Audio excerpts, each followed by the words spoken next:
segala yang bisa dimanfaatkan. Saya ulangi, rizki itu definisi asalnya segala yang bisa dimanfaatkan. Pada awalnya segala yang bermanfaat, ya. Jadi kita belum bicara tentang bagaimana cara meraihnya. Pelan-pelan. Jadi asalnya semua yang kita bisa manfaatkan, yang telah Allah siapkan, itu disebut dengan rizki nama umumnya. Pertama, sudah kita definisikan segala yang bermanfaat atau bisa kita manfaatkan. Lalu apa wujudnya?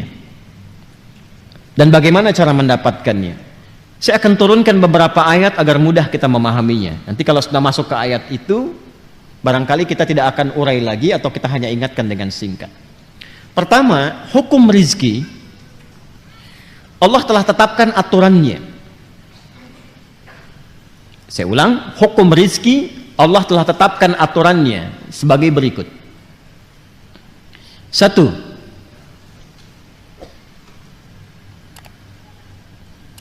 Ada rizki yang dikhususkan bagi setiap hamba dan tidak akan tertukar. Ada rizki yang dikhususkan pada setiap hamba dan tidak akan tertukar. Kuotanya pas, ya.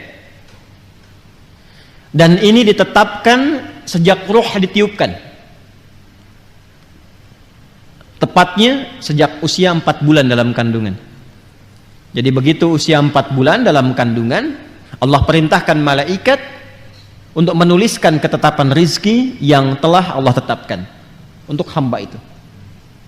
Dalilnya hadis Nabi sallallahu alaihi wasallam yang paling ringan aja ya, yang sering dibaca, Al-Arba'in An-Nawawiyah, coba ya, karya Al-Imam An-Nawawi. Bisa di googling juga, klik Al-Arba'in, hadis nomor 4. Hadis nomor 4 riwayat sahabat Abdullah bin Mas'ud radhiyallahu taala anhu. Qala an Abi Abdurrahman Abdullah bin Mas'ud radhiyallahu taala anhu. Qala qala Rasulullah sallallahu alaihi wasallam, inna ahadakum yujma'u fi batni ummihi 40 yawman nutfah, rahmukallah. Thumma yakunu mithla dhalika 'alaqah, thumma yakunu mithla dhalika mudghah. ثم يرسل إليه الملك فينفخ فيه الروح ويؤمر بكتب 40. Yang pertama, bikatbi rizqihi. Baik. Sungguh setiap kalian akan dibentuk dalam perut ibundanya. Setiap anak Adam yang tercipta ada proses dulu berlangsung di perut ibundanya. 40 hari pertama proses perpaduan antara spermatozoa dengan ovum berproses. Kemudian 40 hari yang kedua berbentuk alaqah, zigot mulai menempel di dinding rahim, ada proses yang kedua tahapannya. 40 hari ketiga 120 hari, usia 4 bulan, mulai berbentuk mudghah, seperti daging keratan yang sudah mulai ada bentuk. Usia 4 bulan ini 120 hari, Allah perintahkan malaikat untuk meniupkan roh. Jadi 4 bulan dalam kandungan, roh ditiupkan. Lalu diperintahkan untuk menetapkan 4 hal. Dari 4 ini, ketetapan yang pertama adalah bikatbi rizqihi, menetapkan rizkinya dari mulai ia saat itu berkehidupan sampai wafat, ya, sampai dengan wafat. Ingat ya, jadi ini yang tidak akan tertukar. Ada putri yang tertukar, ada menteri yang ditukar, ya kan? Ada apa lagi itu, pekerjaan yang tertukar, tapi tidak akan pernah ada rizki yang tertukar. Jadi kalau sudah tahu dapat bagiannya, paham hadis ini satu aja, satu kalimat, rizki tidak akan tertukar. Kalau tidak tertukar, satu, nggak perlu takut kekurangan rizki. Karena setiap kita itu sudah dijamin sampai wafatnya. Yang kedua, awas hati-hati, bukan jenis rizkinya. Ini yang saya maksudkan. Yang kedua, tidak perlu iseng mengambil rizki orang lain. Karena setiap kita ada bagiannya. Dan itu tidak akan tertukar. Jadi Allah tuh menjaminnya begini misalnya. Saya spidol aja lah, saya contohkan. Atau madu boleh lah. Wah nih. Lihat baik-baik. Ini si A, ini si B. Jelas ya?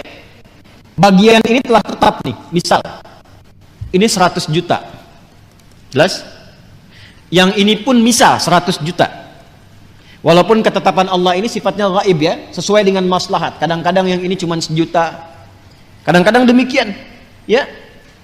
Asi keluar tuh, pakaian masuk, harganya 1 juta, meninggal misalnya. Bisa jadi demikian. Ya. Ada yang 1 triliun, ada yang macam-macam sesuai dengan kemaslahatan hidupnya yang ditetapkan oleh Allah untuk membuat dia lebih dekat dengan Allah. Tinggal manusianya memanfaatkan itu atau tidak. Ini 100 juta contoh, ini pun 100 juta contoh. Ini hukumnya masing-masing sudah dapat bagian. Dan hukumnya tidak akan tertukar. Karena tidak akan tertukar, maka rizki di sini pun nggak akan bertambah, nggak akan berkurang. Tetap aja 100 juta. Paham nggak? Jadi kalaupun ngambil ke sini misalnya 10 juta, 100 juta, ngambil 10 juta, nambah nggak? Kalau hitungan manusia matematika nambah 10 juta, jumlahnya 110 juta. Tapi tahukah Anda, sebetulnya bagian rizkinya tidak akan bertambah. Tetap ketika dia telah mengonsumsi 100 juta, meninggal. Yang 10 jutanya nggak akan pernah dia bisa pakai. Tapi dia hanya membawa dosa 10 juta dari yang ini. Dan 10 juta ini akan dibalikan ke sini, akan kembali ke sini. Akan balik itu ya dengan cara-cara yang berbeda. Tapi ini akan menyimpan dosa 10 juta kalau tidak dia tobati dan tidak dia kembalikan, ini akan dia bawa sampai hari kiamat. Paham nggak?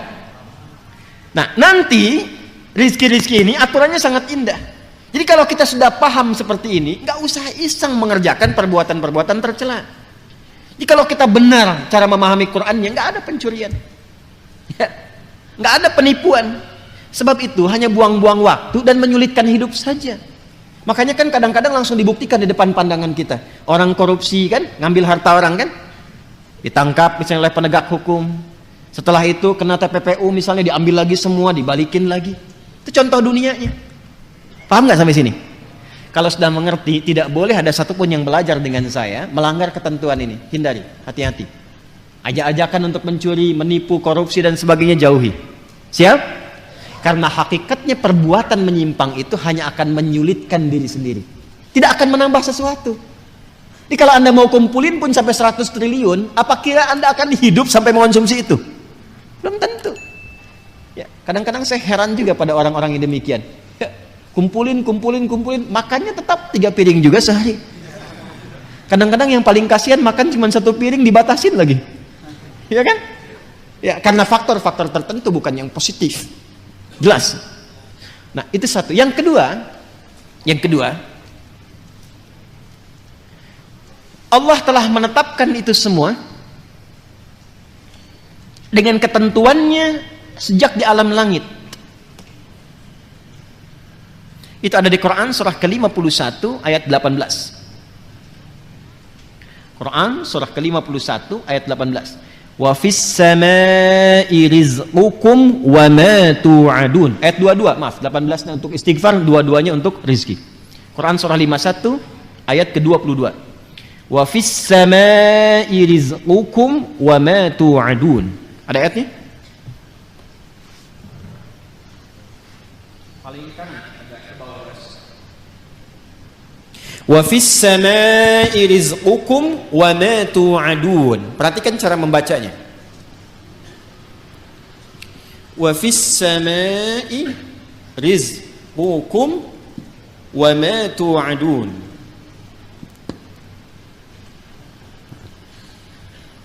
Dan di langit itu rizqukum, telah ditetapkan rizki kalian. Allah telah tetapkan bahkan sebelum kita terlahir. Paham? Yang tadi saya sampaikan. Wa ma tu'adun, dan segala yang dijanjikan.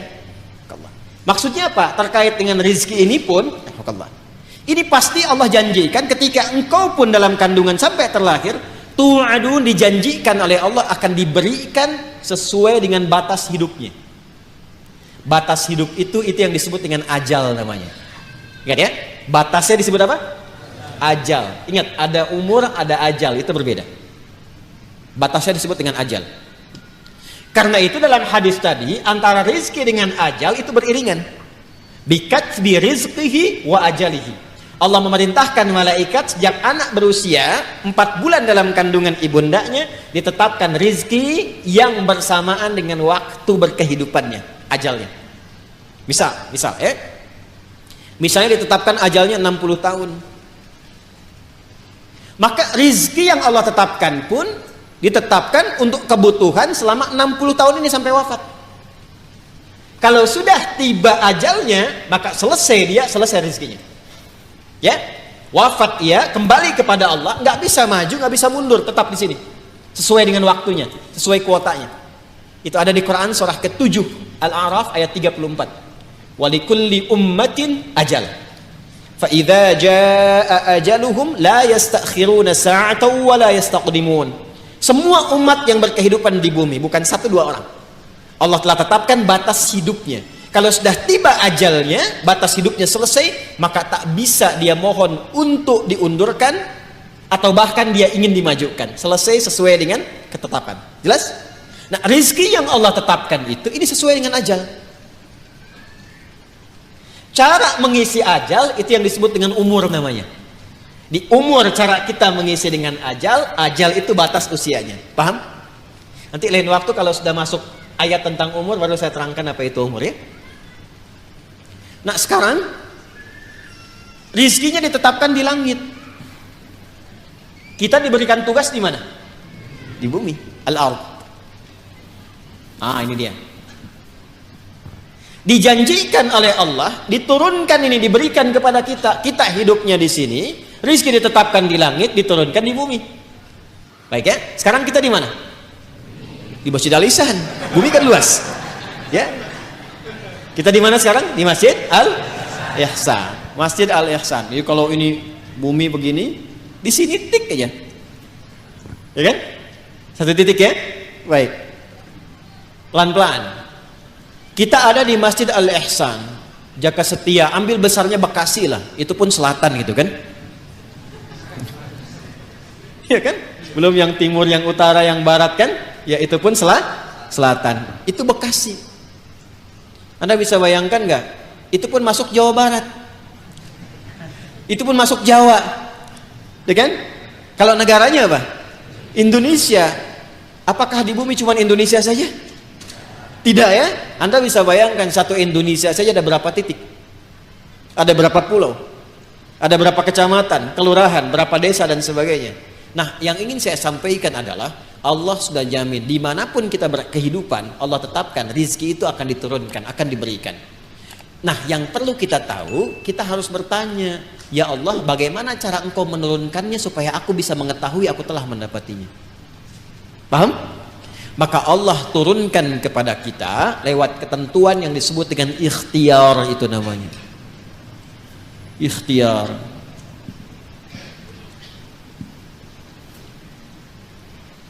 Maka turunlah Quran surah ke-2 Al-Baqarah ayat 168.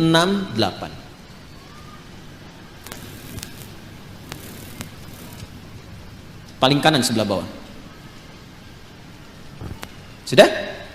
Ini hukum umum bagi siapapun manusia di muka bumi yang berkehidupan. Ini hukumnya. Kalau ingin dapatkan rezeki, ini ada caranya. Ini yang umum dulu ya, yang umum dulu.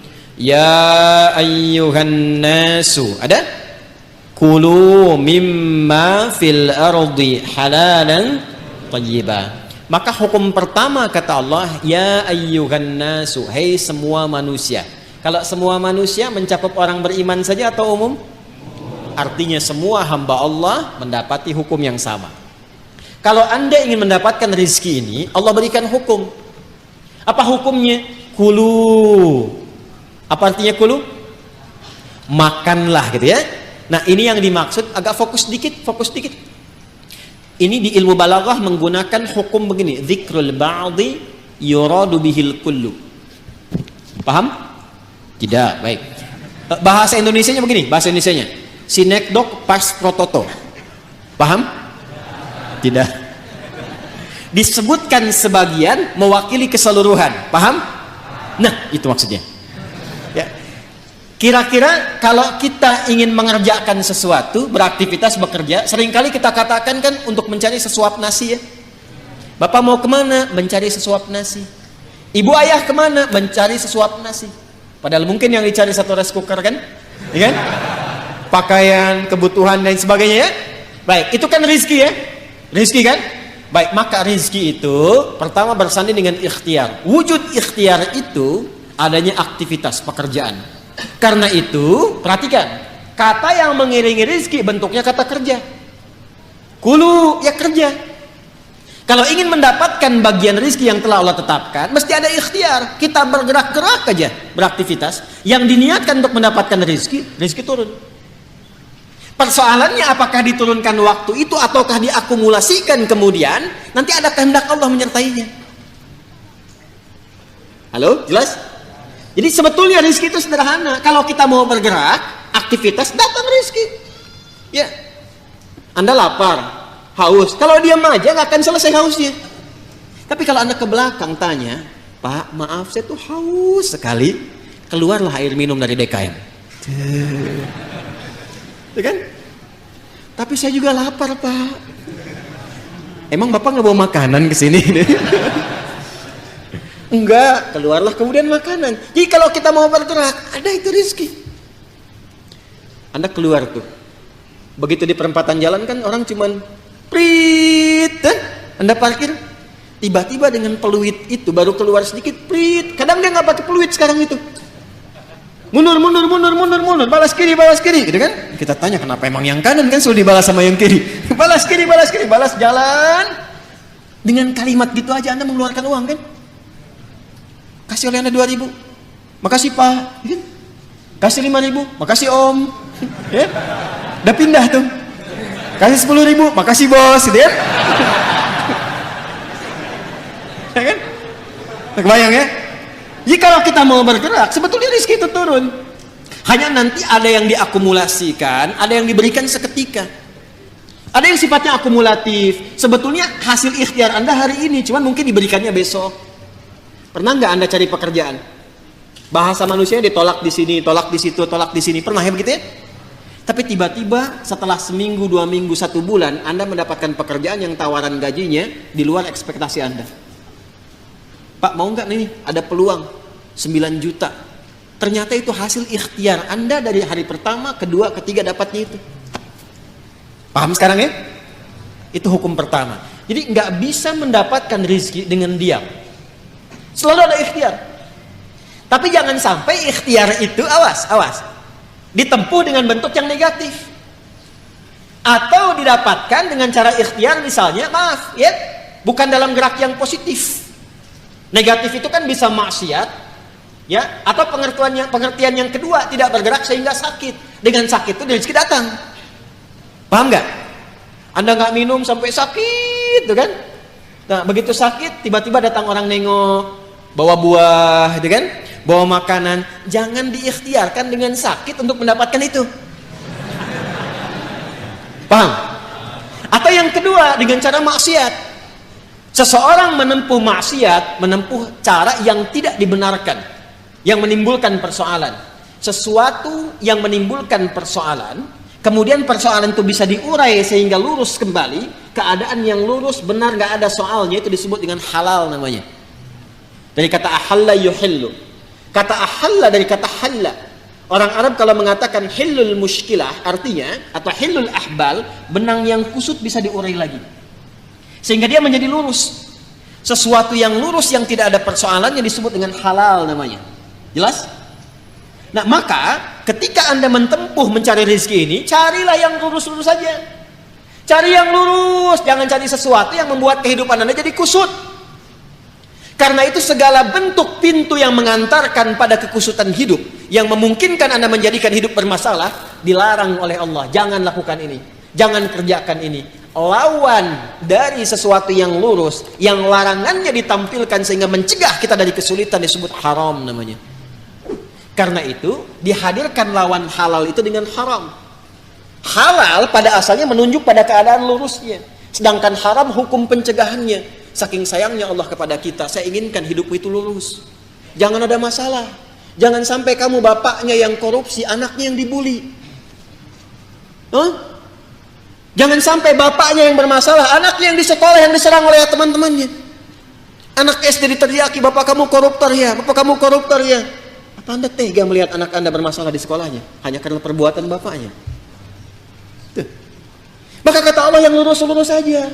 Gak usah menipu, gak usah korupsi, gak usah nyogok, lurus aja. Kan tadi tahu rizkinya sudah ditentukan, gak akan tertukar. Besok meninggal juga kok. Mau meninggal besok? Hah?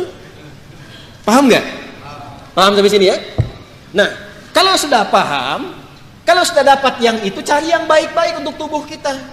Tadi jangan sampai mendapatkan sesuatu, betul cara dapatnya halal. Cuman mengonsumsi yang lain yang kira-kira nggak sehat untuk tubuh. Dapat harta dengan halal, beli duren. Durennya bagus, tapi kalau makan duren 100 biji, kan masalah. Maka idealnya dapatkan dengan cara yang benar, konsumsi dengan cara yang menyehatkan. Cara yang menyehatkan itu bahasa Arabnya thayyib. Dari kata tabba, ya kan? Orang yang berkontribusi membantu supaya sehat disebut tabib. Bahasa kitanya dokter. Maka Allah tegaskan supaya kita nggak banyak nanya lagi, kulu mimma fil ardi halalan. Itu maksudnya. Halalan thayyibah. Ya. Jadi mencari rezekinya di mana? Halo? Di langit telah ditetapkan rezeki. Diturunkan ke mana? Ke bumi. Maka cara kita berikhtiar, ikhtiarnya di mana? Di bumi. Tapi apakah mungkin mencari rezeki di bumi, semuanya bumi kita kelilingin? Tidak kan? Karena itulah ayatnya mengatakan mimma, singkatan dari min dan ma, di setiap tempat yang mampu engkau pijak. Jadi kalau misalnya Anda merasa nggak ada peluang di sekitaran ini, pindah. Kan Bekasi luas. Itu baru Bekasi. Nggak ada di PTM pindah PJS, nggak ada PJS pindah Greenview, nggak ada di sini pindah Pekayon. Pekayon aja masih luas. Nggak ada di selatan pindah utara. Nggak ada utara pindah timur. Ya kan? Nggak ada di timur pindah dari kota ke kabupaten, Kabupaten Bekasi. Nggak ada di situ, geser pindah Depok. Nggak ada Depok, pindah. Banyak sekali tempat bisa dipijak. Jangan jadikan alasan ketika nggak menemukan di satu tempat Anda berbuat maksiat. Bukan Anda di sana maksudnya ya, ini contoh aja umum. Jangan jadi alasan kalau Anda tidak mendapatkan di satu tempat, jangan jadikan pijakan itu untuk berbuat maksiat. Aduh, udah sekarang susah Ustaz jadi yang halal, itu aja yang haram susah. Kenapa sih harus selalu banyak alasan? Allah sudah menjamin, kenapa manusianya bikin susah? Paham sampai sini?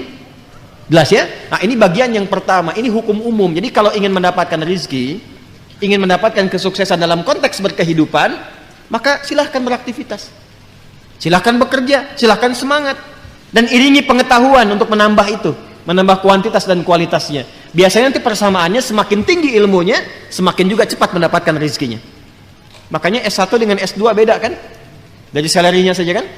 S2 dengan S3 beda kan? Ya kan? Nah, maka kalau ingin tingkatkan silahkan ada skema pengetahuan, ada skema rajin untuk beraktivitas. Semakin Anda menguatkan diri, semakin rajin, semakin kuat, semakin banyak bisa didapatkan. Jadi kalau masalah rezeki, yang teori pertama hukum umum tidak dikorelasikan dulu dengan iman. Jadi di sini tidak bisa Anda berkata begini, ya Allah, aku sudah beriman, kenapa dia kaya aku tidak? Padahal dia nggak beriman.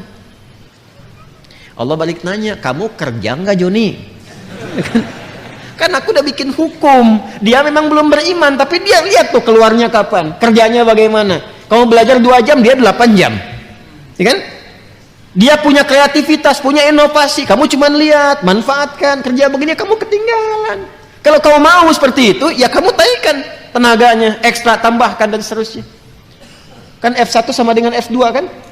Gaya gerak sama dengan gaya dorong. Apa yang didapatkan itu yang keluar, gitu kan? Dan seterusnya, nanti banyak kalau fisika bisa kita turunkan lagi. Ada hambatannya, ada macam-macamnya, ada tantangannya. Hukum Pascalnya kan apa? F sama dengan P kan? Gaya berbanding lurus dengan tekanan kan? Iya kan? Jadi kalau Anda bergaya ingin tampil, ingin keluar, akan selalu ada tantangan-tantangan di depan. Dan semakin banyak gaya, semakin banyak tantangan. Ya kan? Semakin banyak gaya, semakin banyak tantangan. Semakin ingin bergaya, semakin banyak tekanan. Kan F berbanding lurus dengan P. Ya, belajar fisika ya? Baik. Nah, itu hukum pertama. 2, Ustaz. Ya Allah, kami beriman.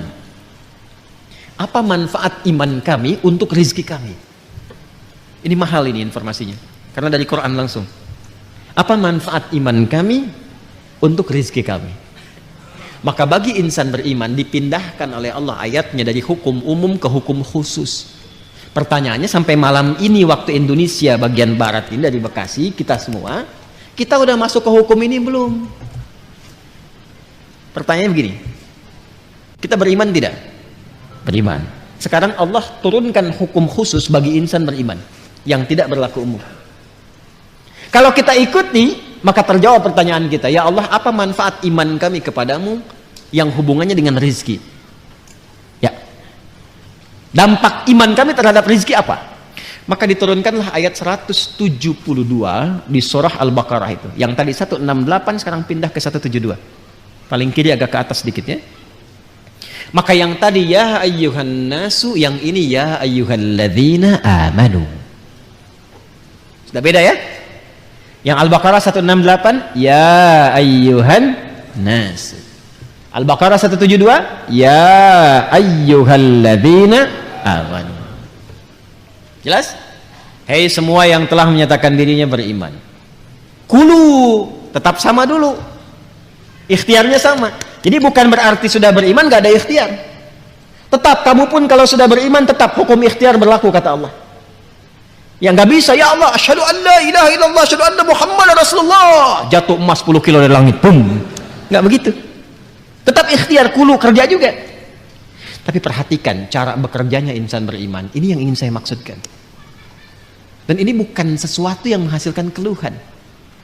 Jadi kalau kita sudah mengerti dan benar-benar beriman, ikuti ayat ini, perhatikan jaminannya.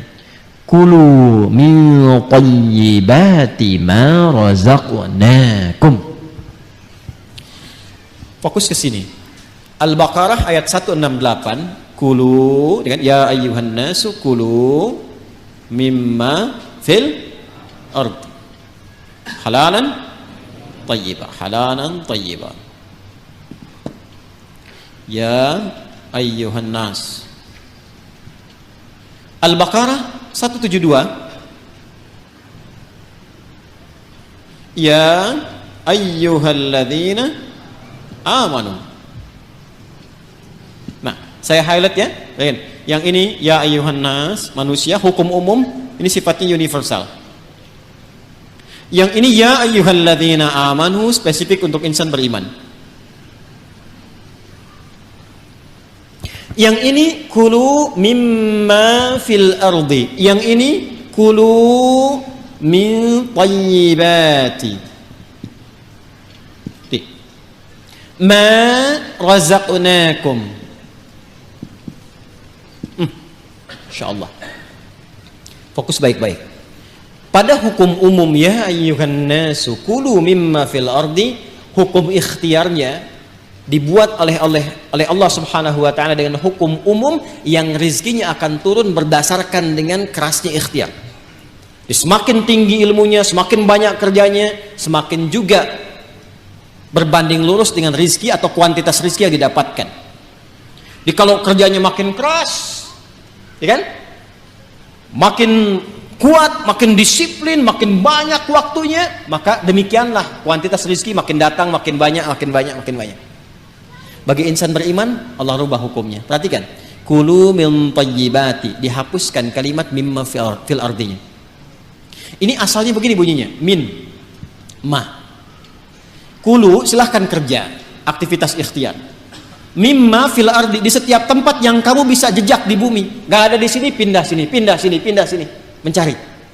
Ya kan? Bagi insan beriman yang benar imannya, oleh Allah dihilangkan kalimat ininya, maksudnya tidak digunakan kalimat ini. Kulu langsung pindah ke sini. Kata thayyib dijamakkan berbentuk thayyibat. Dibuang halalnya, dimunculkan kata thayyibnya dalam bentuk jamak. Kulu min thayyibati ma razaqnakum. Dan yang paling dahsyat, diganti kata mimma fil ardi dengan kalimat ma razaqnakum. Perhatikan cara menerjemahkannya. Kalau kita baca Quran, bacanya begini, ya ayyuhalladzina amanu kulu min thayyibati ma razaqnakum. Tapi kalau kita terjemahkan, cara membacanya begini.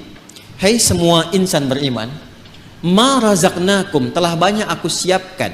Dengan keagunganku aku telah siapkan rizki untukmu. Jelas? Paham gak sampai sini? Nah, bagaimana cara mendapatinya? Maka mencarilah, berikhtiarlah untuk mendapatkan aku yang telah siapkan itu, yang telah aku siapkan itu dengan imanmu. Bagaimana ya Allah cara mencari rizki dengan iman? Pertama, Allah buang pada bagian kedua kata halal yang nggak disebutkan. Yang ini halalan thayyibah, yang ini dibuang kata halalnya. Tidak ditemukan kata halal. Ya ayyuhalladzina amanu kulu min thayyibati, halalnya kemana? Kenapa dibuang kata halal? Karena bagi insan beriman itu, imannya sudah otomatis membimbing ia pada segala yang halal. Pengertiannya apa? Pengertiannya, setiap insan beriman itu mustahil mencari yang haram. Jadi kalau kita insan beriman selalu terpikir mencari yang halal, itu rizkinya Allah akan dekatkan kepada kita, sehingga tidak lelah mencarinya. Itu maksudnya. Jadi sekarang kalau mau kerja, kalau mau cari apapun, yang dibayangkan pertama kali jangan sulitnya dulu. Jangan capeknya. Jangan jauhnya, yang dibayangkan halalnya. Ya, jadi yang terbayang itu apa yang dihalalkan oleh Allah. Konsultasi ke ulama, lihat bakat Anda, minta sama Allah. Kalau Anda lakukan ini, kata Allah, aku mudahkan engkau mendapatinya, bukan engkau lelah mencarinya. Itu yang dimaksudkan. Jelas sampai sini? Nah, kalaupun sudah dapat, iman itu akan membimbing kita untuk selalu menyikapi rezeki dengan asas manfaat. Jadi yang Allah berikan nanti berkahnya. Dan berkah itu nggak dilihat pada banyaknya. Nggak dilihat pada banyaknya, karena setiap yang berkah itu pasti mengandung manfaat. Di ciri insan beriman itu sudah nggak lelah mendapatinya, lalu nafsunya ditata oleh Allah supaya memanfaatkan apa yang dicari itu, segala yang bermanfaat untuk dirinya saja. Jadi akhirnya dia nggak sibuk banyak berpikir sesuatu, yang penting bermanfaat untuk dirinya dia dapatkan. Saya beri contoh begini yang paling gampang memahaminya. Bapak Ibu kalau haus itu butuh apa? Minum. Sederhananya kan ada minuman, kita minum selesai haus kan? Itu konsep dasarnya. Jadi kalau ada air bening, ini air misalnya bening, airnya bagus, menyehatkan, baik. Kalau diminum, hausnya hilang nggak? Nah, itulah asas manfaat namanya. Saya bukan ingin contohkan saya minum, bukan. Saya tidak terbiasa ceramah sambil minum. Ya, karena memang nggak mungkin ceramah sambil minum gitu ya. Ya, simpan dulu. Gitu. Yang saya ingin katakan, prinsip minum itu menghilangkan haus. Tapi persoalannya ketika nafsu menunggangi itu, ini masalah. Minum Pak, nggak mau yang ini ya, pengen buah naga. Naganya coba yang di Depok ya carinya. Kebayang nggak? Sekalian beli nasi goreng ya, ke Kebon Sirih, mampir di situ. Jam segini suruh nari nasi goreng yang di Kebon Sirih, padahal di depan udah banyak keliling-keliling, tek. Nyari sana macet, dapat buah naga, begitu mau Kebon Sirih tutup. Akhirnya nggak makan gitu. Itulah nafsu. Itulah nafsu. Kalau sudah ditunggangi oleh nafsu berdasarkan provokasi setan. Paham nggak sampai sini? Maka insan beriman itu kalau dia mencari rizki dengan imannya, maka Allah akan bimbing ia mendapatkan rizki itu, dan dijamaahkan bentuk thayyibnya dalam bentuk berkah.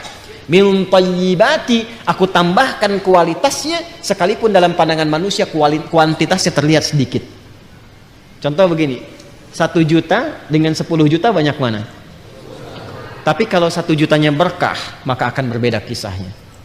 Akan berbeda kisahnya. 1 juta kalau berkah dengan 10 juta tidak berkah, demi Allah saya katakan, 10 juta tidak berkah, besok dipakai, besok habis. 1 juta berkah, besok dipakai, sampai akhir bulan gak habis-habis. Gak habis-habis. Saya pernah kisahkan ini kan, saya punya teman dulu di Tripoli itu. Ya, dia dari Bukit Tinggi itu, diberikan oleh ibunya yang penyayang, Masya Allah, rizki yang paling halal yang pernah dikumpulkan oleh ibunya, sejumlah $50. Ia berangkat teman-teman sampai di Tripoli, selama 4 tahun itu nggak habis $50 itu, dan nggak pernah terpakai $50. Sampai dia berazam mohon pada Allah, saya ingin ganti perjuangan ibu saya memberi saya ini dengan menghajikan beliau, dan dikabul oleh Allah. $50.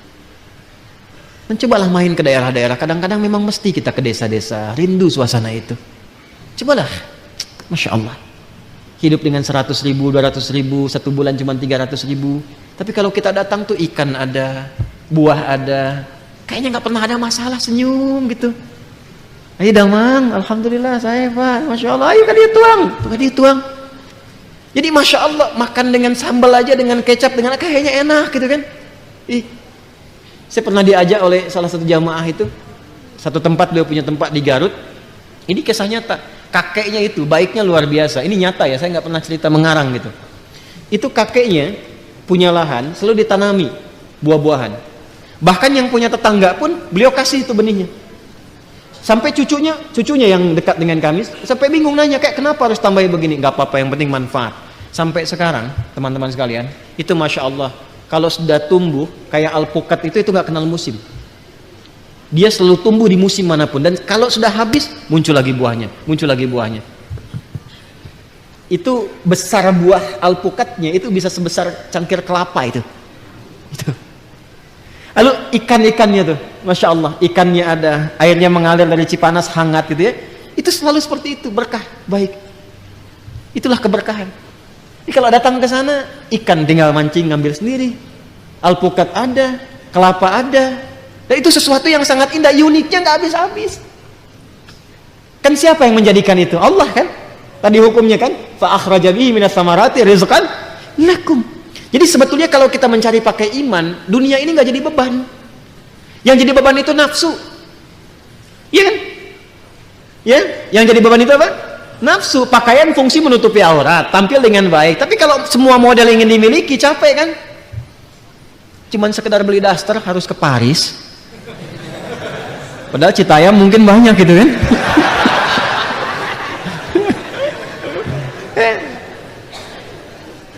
Beli tas, ya, beli sepatu, Cibaduyut banyak gitu.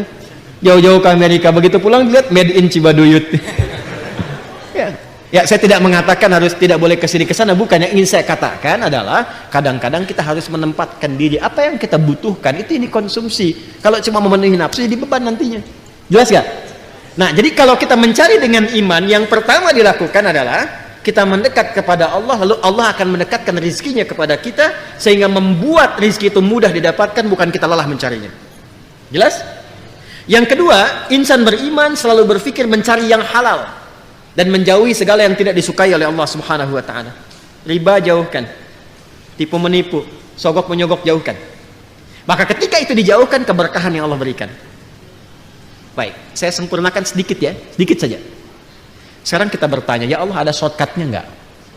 Ya, ada shortcutnya nggak untuk mendapatkan itu? Maka disampaikanlah oleh Al-Quran, diberikan dua jalan yang paling utama. Ini jalan cepat untuk mendapatkan rezeki. Setidaknya ditemukan dua jalan dalam Al-Quran untuk cepat mendapatkan rezeki dari Allah Subhanahu wa Ta'ala. Satu, melalui amal saleh. Melalui apa? Amal saleh. Jangan salah ya, amal saleh itu mendatangkan rezeki. Ingat itu, amal saleh mendatangkan apa? Rezeki. Ya. Kumpulan amal saleh itu, kumpulan amal saleh yang pernah saya terangkan disebut takwa namanya jalannya. Jadi kalau Anda bisa menggabungkan iman dengan takwa, itu jalan tercepat untuk mendatangkan rizki, bahkan dari sisi yang tidak kita duga. Jalan cepat mendatangkan rizki, bahkan dari sisi yang tidak kita duga. Lihat ayat tadi, rizki Allah tetapkan di mana tadi? Di langit. Diturunkan kemana? Ketika Anda mampu memadukan iman dan takwa, dibukalah pintu langit dan bumi sekaligus. Kalau tadi kan rizki di langit kan, kita hidup di bumi ya, diturunkan dari langit ke bumi kan. Ketika Anda mampu memadukan iman dan takwa, maka dibuka pintu rizki di langit dan bumi. Itu dalilnya Quran surah ke-7 Al-A'raf ayat 96. Walau anna ahlal qura amanu iman wattaqau takwa, la fatahna 'alaihim barakatim minas samai wal ard. Kalaulah ada satu penduduk negeri, nggak tanggung-tanggung kata Allah, bukan satu dua orang, satu penduduk negeri. Kalau mau nanti, kalau bisa begini ya, ta'lim kita ini harus punya database nih. Nanti berangkat bareng-bareng. Siapa yang dari Tangerang, kumpul bareng-bareng, bikin grup, berangkat sama-sama. Gak apa-apa. Yang dari Citayam, Bojongkoneng, sini datang sini apa? Cari angkot sini kan? Ya kan? Belajar, ngaji bareng-bareng. Nanti Anda praktekkan di tempat itu, kumpul bareng-bareng, praktekkan, tingkatin iman, tingkatin takwa. Ke masjid sama-sama, ibadah sama-sama, apa yang terjadi? Kata Allah, la fatahna 'alaihim barakatim minas sama'i wal ard. Pintu berkah di langit dan di bumi dibuka. Karena itu kalau sudah takwa, kaidahnya sudah lompat, bukan nas lagi, bukan ya ayuhan nas lagi, bukan ya ayuhan ladina amanu lagi. Sekarang kaidahnya khusus untuk insan muttaqin. Karena itu ketika disebutkan takwa, itu datangnya cepat, bahkan dari sisi yang tidak kita duga. Wa may yattaqillaha yaj'al lahu makhraja wa yarzuqhu min haitsu la yahtasib. Quran surah 65 di akhir ayat kedua sampai awal ayat ketiga. Itu maksudnya. Contoh lain misalnya. Pernah dengar kisah Sayyidah Maryam, Bunda Maria alaihissalam? Apakah beliau kerja? Beliau